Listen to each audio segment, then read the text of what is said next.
And we're back to learning Illustrator in here, day 67. As I've said, we're going to create a more complex example. We use the polar grid tool, hold shift when you drag it. And you need to make sure to have straight lines, so horizontal and vertical. And I believe I've got 24 in total.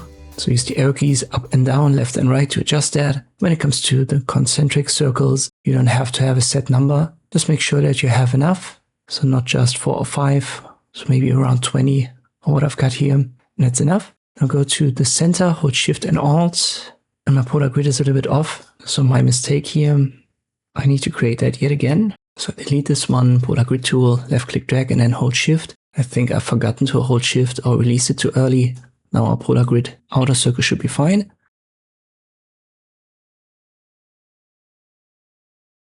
And it is. So once again, I use the ellipse tool, go to the center, hold shift and alt, left click drag, and now we're good.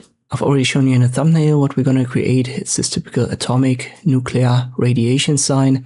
And you can now use this grid to create all of these circles and then use the pathfinder and try to find your way around. But it's way easier to just select everything that you've got here and then activate the shape builder tool.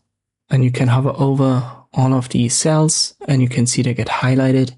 So you can actually use them now to create this symbol. Let me flip the colors, make it black first, and I create the outer circle. Just left click drag.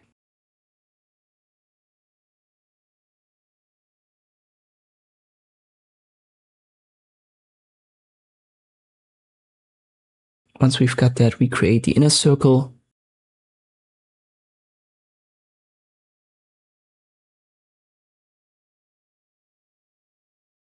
Let me zoom in. Once again, left click drag, connect these cells.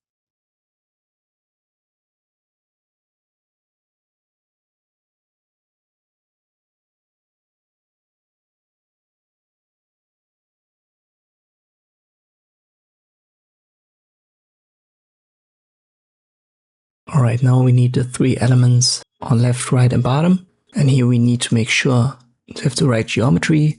As I've said, we have 24 cells. Therefore, we need 4 cells right here.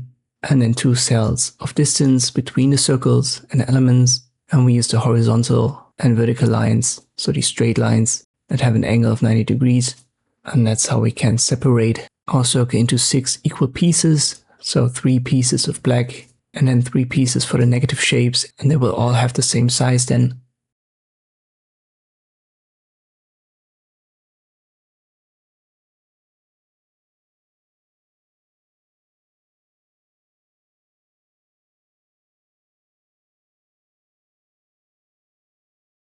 Alright, that should be good. The next step is to simply switch the color. So we're going to use a yellowish color now as the foreground for the fill. And then we're gonna go over the negative shapes here. And you can see this is way easier, way more intuitive than using the Pathfinder tool. And in many ways, it's even easier than creating all of the basic shapes. So if we would have used the ellipse tool, let me count, we would have at least 6 circles. And then we also would have to create the diagonal lines. And it would be much more tedious to create and rotate and then align properly. And if you recreate it yourself, I think you can directly see how helpful the shape builder tool can be when you use it. For example, here with the polar grid tool.